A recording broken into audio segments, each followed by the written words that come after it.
அது தலை படம் தலை ஃபேன்ஸ் எல்லாம் உள்ளே போன அப்புறம் அவங்களோட பேனர் எல்லாம் கிழிச்சு நார்மலாக தொங்கினது பார்த்தீங்கன்னா தமிழ்நாடு ஃபுல்லாகவே தெரியும்.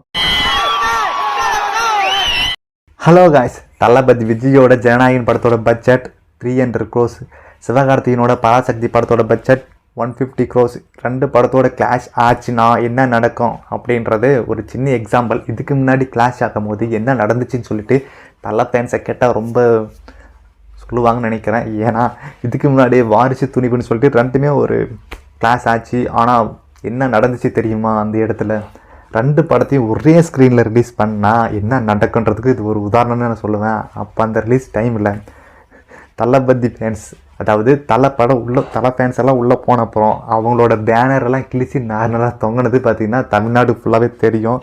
அப்படி தெரியாதவங்க பழைய வீடியோவை எடுத்து பார்த்தா தெரியும்னு நினைக்கிறேன். அந்த மாதிரி தான் இது இருக்க போகுது. ஏன்னா தலை ஃபேன்ஸ்னால் எவ்வளோ பேர் இருக்காங்க.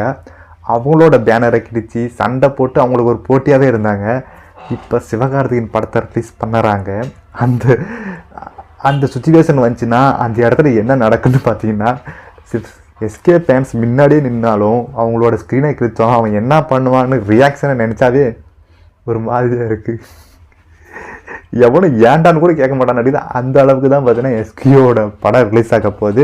இதோட வெயிட் பண்ணி பார்த்தா தான் தெரியும். அதாவது January 10 தான் பார்த்தீங்கன்னா ரிலீஸ் ஆக போகுது. அதாவது தளபதி விஜயோட ஜனநாயகன் படம் 9th ரிலீஸ் ஆக போகுது.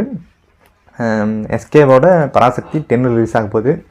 ரெண்டு படம் ஒன் டேயில் தான் அந்த மாதிரி ரிலீஸ் ஆகுது. 10 ரிலீஸ் ஆனாலுமே ஒரே ஸ்க்ரீனில் ரெண்டு படத்தை ரிலீஸ் பண்ணால் என்ன நடக்குதுன்றது வெயிட் பண்ணி பார்க்கணும். இதுக்கு முன்னாடியே துணிவு வாரிசெல்லாம் பார்த்துட்டோம். பட் இதால் வந்து தளபதின்றது ஒரு பெரிய டாப் லெவலில் தான் இருக்கிறவங்க ரெண்டு பேருமே. அவங்களுக்கிட்டே ஈடு கொடுத்து இந்த அளவுக்கு பண்ணும் போது எஸ்கே என்ன ஆக போகிறாருன்னு வெயிட் பண்ணி தான் பார்க்கணும். எதுக்காக இந்த படத்தை ரிலீஸ் பண்ணியிருக்காங்கன்னு தெரில.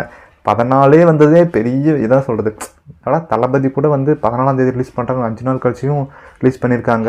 பராசக்தி என்ன ஆகுமோ எதுமோ இருந்துச்சு. ஆனால் இப்போ 10 ரிலீஸ் பண்ணுறாங்க. நாங்கள் போதும் வெயிட் பண்ண தான் தெரியும். அதுக்கு முன்னாடி இதுக்கெல்லாம் காரணம் யாருன்னா நம்மளுக்கே தெரியும். இந்த படத்தோட ப்ரொடக்ஷன் டீம் யாருன்னா ரெட் ஜெயின்னா யாருன்னா டிஎம்கே. அதனாலவே பார்த்திங்கன்னா போட்டு தாக்குறாங்க. பட் இதோட முடிவு நீ வந்து அரசியல் எந்த மாதிரி வேணால் இருந்துக்கும். பட் ஆனால் சினிமாவை பொறுத்த வரைக்கும் யாருக்கு மெஜாரிட்டி அதிகம்னு நான் சொல்லி தெரிய வேண்டியதில்லை. எல்லாருக்குமே தெரியும் தளபதின்றது ஒரே ஒரு வார்த்தை தான். இப்போ ரஜினி ஃபேன்ஸு தான் ரொம்ப இப்போ வந்து பார்த்திங்கன்னா சோசியல் மீடியாவில் பண்ணி திரும்புகிறாங்க. ஏன்னா டிஎம்கேக்கு சொம்படிக்கிறவங்களும் ஆரம்பிச்சிட்டாங்க. இப்போ தளபதி எதிர்க்கணும் இல்லையா? இப்போ அவங்க கூட சேர்ந்தா இதேதான் தளபதி எதிர்க்கணும்னா ஒரு 4-5 பேர் கூட சேர்ந்தா தான் பார்த்தீங்கன்னா எதிர்க்க முடியும். தனியாலாம் எதிர்க்கவே முடியாது. அந்த லெவலில் தான் பார்த்தீங்கன்னா இப்போ டிஎம்கே கூட பார்த்தீங்கன்னா தலை ஃபேன்ஸும் தேர்ந்துட்டாங்க. இந்த ட்விட்டர் சைட்லாம் போயிட்டிங்கன்னா வச்சுக்கேன், தளபதியை பார்த்தீங்கன்னா அப்படியே கழுவி ஊற்றுறாங்க. ஆனால் இவங்களுக்கு மேலே பார்த்தீங்கன்னா தளபதி ஃபேன்ஸ் போட்டு தாக்குறாங்கன்னு வச்சுக்கேன். இப்போ யாரே சேர்ந்துக்கிறாங்கன்னா அதாவது டிஎம்கேக்கு சப்போர்ட் பண்ணுற மாதிரி பார்த்தீங்கன்னா ரஜினியோட ஃபேன்ஸ் எல்லாம் சேர்ந்துட்டாங்க. நெக்ஸ்ட்டு பார்த்தீங்கன்னா தலை ஃபேன்ஸ். ஏன்னா தலை ஃபேன்ஸில் கடைசிக்கு நம்ம என்ன சொல்கிறது, படத்தை தவிர்த்தும் கூட அவன் ஒரு அரசியல் வந்து நல்லது பண்ணுவான் அப்படின்றது இருக்கும்போதும் இல்லை நீ வந்து எங்கள் எதிரி தான். அதனாலே பார்த்தீங்கன்னா டிஎம்கேக்கு சப்போர்ட் பண்ணுற மாதிரி பார்த்தீங்கன்னா வீடியோஸ்லாம் போட்டுருக்குறாங்க. மீம்ஸை பார்த்தீங்கன்னா கிரியேட் பண்ணி போட்டுருக்குறாங்க. பல அட்டூழியம் பண்ணிட்டு இருக்காங்க. பட்டு இருந்தாலுமே தளபதி ஃபேன்ஸை பற்றி தெரியும் இல்லையா, எவ்வளோ பேர் இருக்காங்கன்னு சொல்லிட்டு அதோட ஹேஷ்டேக்லாம் சும்மா பிச்சு பெதறாங்க. இவங்க பார்த்தீங்கன்னா பராசக்தி படத்துக்கு பார்த்தீங்கன்னா சப்போர்ட் பண்ணிட்டுருக்குறாங்க. யார்? இந்த ரஜினி ஃபேன்ஸும் அஜித் ஃபேன்ஸும். இதெல்லாம் எங்கே போய் சொல்கிறதுன்னு தெரியல. வெயிட் பண்ணி பார்ப்போம் எப்படி வரப்போகுதுன்னு சொல்லிட்டு. படத்தோட டீசர்லாம் வந்துச்சுன்னா ஐபி எங்கேயோ எகிரிடும். தளபதியோட அதாவது ஜனநாயகன் படத்தோட டீசர்லாம் ரிலீஸ் பண்ணிட்டாவே பார்த்தீங்கன்னா அல்டிமேட்டாக இருக்குன்னு நினைக்கிறேன். அந்த படத்தோட கதை மட்டும் தெரிஞ்சிச்சுன்னா வராசாத்தில் திருப்பும் டேட் மாற்றதுக்கான வாய்ப்பு இருக்குன்னு நினைக்கிறேன். பட் 9th மாற்றிருக்காங்க. டீசர் ட்ரைலர் ரிலீஸ் ஆச்சுன்னா மாற்றுவாங்களான்னு தெரியல. வெயிட் பண்ணி பார்க்கலாம். இருந்துமே முக்கால்வாசி இவன் ரிலீஸ் பண்ணதுக்கான காரணம் அந்த டேட்டு பார்த்தீங்கன்னா தளபதியை எதிர்க்கணும். ஃபஸ்ட்டு வந்து இவனை வந்து நம்ம அரசியலில் எதிர்க்கிறதுக்கு முன்னாடி நம்ம ப்ரொடக்ஷன் பண்ண டீம் வச்சு, அதாவது நம்ம இந்த படத்தை போய் ஜனநாயகன் படத்தோட ரிலீஸ் பண்ணால் இவனோட கலெக்ஷன் பார்த்தோன்னா கட்டாவும். சப்போஸ் தளபதி படம் ஊற்றிக்கிச்சுன்னா அங்கேயே அவன் பார்த்தோன்னு வந்து போயிடுவான் அப்படின்ற மாதிரி நினைக்கிறாங்க. பட்டு தளபதியோட தளபதியோட மார்க்கெட் என்னன்னு பார்த்தீங்கன்னா நிலாவரமாக அவங்களுக்கு தெரியல நினைக்கிறேன். உதயநிதி ஸ்டாலின் உங்களுக்கே தெரியும் சினிமாவில் இருக்கீங்கன்னு சொல்லிட்டு, உங்களுக்குமா இது புரியல. என்ன இருந்தாலும் அவங்களுக்கு மோதி பார்த்தலான்னு முடிவு பண்ணிட்டாங்க. மோதி பார்த்துருவோம். சிவகார்த்திகேயன் வந்து ஆக்டர் வடிவேல் மாதிரியே பார்த்தீங்கன்னா போயிட்டார். எப்படி சொல்கிறேன்னா, ஆக்டர் வடிவேல் பார்த்திங்கன்னா ஒரு காமெடி நடிகர் தான். இருந்தாலுமே அவருக்கு முக்கியத்துவத்தை கொடுத்து ஒரு நல்ல படத்தை பார்த்தீங்கன்னா நடிக்க வச்சதே பார்த்தீங்கன்னா விஜயகாந்த் தான். விஜயகாந்தவே பார்த்திங்கன்னா அதாவது ரொம்ப ஒரு கேவலமாக பேசி, அதாவது எப்படி டிஎம்கே கூட சேர்ந்து பேசி அப்படி ஒரு கேவலமாக பேசிட்டாரு. இந்த அளவுக்குலாம் நீ பண்ணுவேன்னு பார்த்தீங்கன்னா விஜயகாந்த் நினச்சே பார்த்துக்க மாட்டார். அப்படியேப்பட்ட நல்ல மனுஷனை பார்த்தீங்கன்னா கேவலப்படுத்துகிறான். அந்த கேட்டகரி தான் பார்த்தீங்கன்னா இப்போ சிவகார்த்திகேயன்.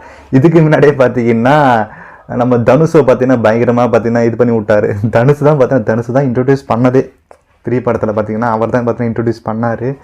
பட் இப்போ அவருக்கு மேலே வந்துட்டோன்னு சொல்லிட்டு அவர் நம்பிடுக்கிறாருன்னு நினைக்கிறேன். பட் இருந்தாலுமே தனுஷ் ஒரு நல்ல நடிகைங்க. இப்போ வரைக்கும் பார்த்தீங்கன்னா அவர் அசுரன் படம்லாம் எடுத்து பார்த்தீங்கன்னா அவர் அல்டிமேட்டாக இருக்கும்.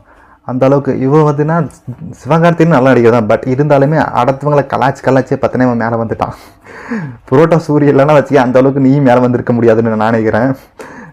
அப்புறம் பார்த்தீங்கன்னா ஒரு மியூசிக் டைரக்டர், அந்த ரஜினி முருகன் படத்தில் வர மியூசிக் டைரக்டர், நிறைய படத்தில் பார்த்தீங்கன்னா ஒரு மியூசிக் போட்டிருக்க டி இமான். அவரையும் பார்த்தீங்கன்னா ஒரு மாதிரி எப்படி சொல்கிறது, அந்த காலகட்டத்தில் பார்த்தீங்கன்னா இவருக்கு அந்த அளவுக்கு மியூசிக்லாம் பார்த்தீங்கன்னா அதிகமாக போட்டு கொடுத்ததே பார்த்தீங்கன்னா டி இமான் தான். பார்த்தீங்கன்னா இவருக்கு நிறைய படத்துக்கு பார்த்தீங்கன்னா ஸ்டார்டிங்கில் மியூசிக் பண்ணி கொடுத்துருப்பாரு. அந்த பாட்டும் பார்த்தீங்கன்னா வைரலாகி நல்லா பெரிய, அதாவது நிறைய ஒரு கொஞ்சம் முன்னேறி பார்த்தீங்கன்னா நிறைய படத்தை நடிக்க போயிட்டார். ஆனால் பார்த்தீங்கன்னா ஒரு மேலே போக டி இமானை பார்த்தீங்கன்னா அதாவது ஒரு நல்ல வாய்ப்பும் பார்த்தீங்கன்னா இவர் எடுத்து கொடுக்கல. இவர் கண்டுக்கவே இல்லைன்ற மாதிரி பார்த்தீங்கன்னா அவர் டி இமானே பார்த்தீங்கன்னா ஒரு சோசியல் மீடியா அவளே சொல்லியிருப்பார், நம்பிக்கை துரோகி பண்ண சிவகார்த்தின்னு சொல்லிட்டு. அவர் பார்த்தீங்கன்னா இப்போ தளபதி விஜய்க்கே இந்த ஒரு மேட்டரை பண்ணிட்டார். என்னன்னு எல்லாருக்குமே தெரியும். கோட் படத்தில் தளபதி விஜய் சிவகார்த்திகேயனுக்கு ஒரு துப்பாக்கி ஒன்று கொடுத்துருப்பாரு. அது எதுக்கு வச்சாங்கன்னு தெரியல.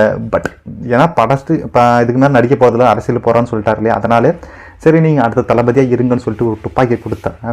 அந்த துப்பாக்கி திரும்பி எடுத்து தளபதி தலையில் வச்சா சும்மா இருப்பாரா சொல்லுங்கள்? இல்லை அப்படி தான் இருக்குது. இப்போ என்னன்னா, இப்போ சிவகார்த்திகேயனே இதை ரிலீஸ் பண்ணுறாங்கன்னு சொல்லிட்டு ஒத்துக்குனாரா, இல்லை டிஎம்கே சைட்லேருந்து பார்த்தீங்கன்னா ரிலீஸ் பண்ணி டார்ச்சர் பண்ணுறாங்களான்னு தெரியல. பட் இருந்தாலும் இவரோட ஒத்துழைப்பு இல்லாமல் அந்த டேட்டை ஃபிக்ஸ் பண்ணியிருக்க மாட்டாங்க.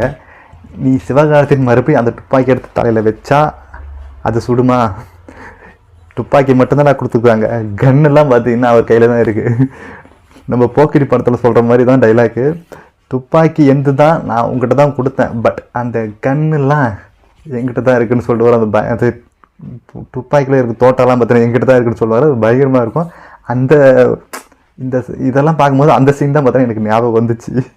இந்த அளவுக்கு பார்த்தீங்கன்னா தன்வாங்க நினச்சி கூட பார்க்கல. இப்படி திரும்புவோன்னு சொல்லிட்டு தளபதிக்கு இந்த ஒரு டைலாக்கு கரெக்டாக செட் ஆகும். நான் அடித்த 10 பேரும் டானுங்க இல்லைடா, நான் அடித்த 10 பேருமே டானுங்க தான் அப்படின்னு சொல்லிட்டு பயங்கரமாக தான். ஏன்னா இதுக்கு மேலே ஃபஸ்ட்டு பராசக்தி படத்தை அடிக்க போகிறாரு, இதுக்கு பின்னாடி இருக்கிற டிஎம்கேவை ஒழிக்க போகிறாரு. அதுக்கப்புறம் 2026 எலெக்ஷனில் ஒரு சிஎம்மாக ஆயிட்டாருன்னா பிஎம்எல்லாம் ஒரு வழி பண்ண போகிறாங்க. ஒரு தீய சக்தி. தளபதி விஜயோட ஜனநாயகன் படமும் இன்னொரு பக்கம் பராசக்தி படமும் ரிலீஸ் ஆக போது, அது ஓகே. 3ஆவதாக ஒருத்தர் ரிலீஸ் ஆகலாம். கேட்டால் மங்காத்தா படத்தை ரெட் ஜெயின் தான் பார்த்தா எடுத்திருக்காங்களோ அவங்க. இந்த விதத்தில் நாங்கள் இந்த படத்தை, அதாவது நீ ஜனநாயகன்லேருந்து, அதாவது ஜனநாயகன் படத்தை நம்ம ரிலீஸ் பண்ணுறோம் இல்லையா, அதாவது பராசக்தி படத்தை அடித்தாலும் பின்னாடி நாங்கள் மங்காத்தா படத்தை இறக்கக்கூடாதுன்னு சொல்லிட்டு 23ஆம் தேதி இறக்குறாங்களாம் ரீரிலீஸ். அதாவது மங்காத்தா படத்தை ரீரிலீஸ் பண்ணுறாங்களாம்.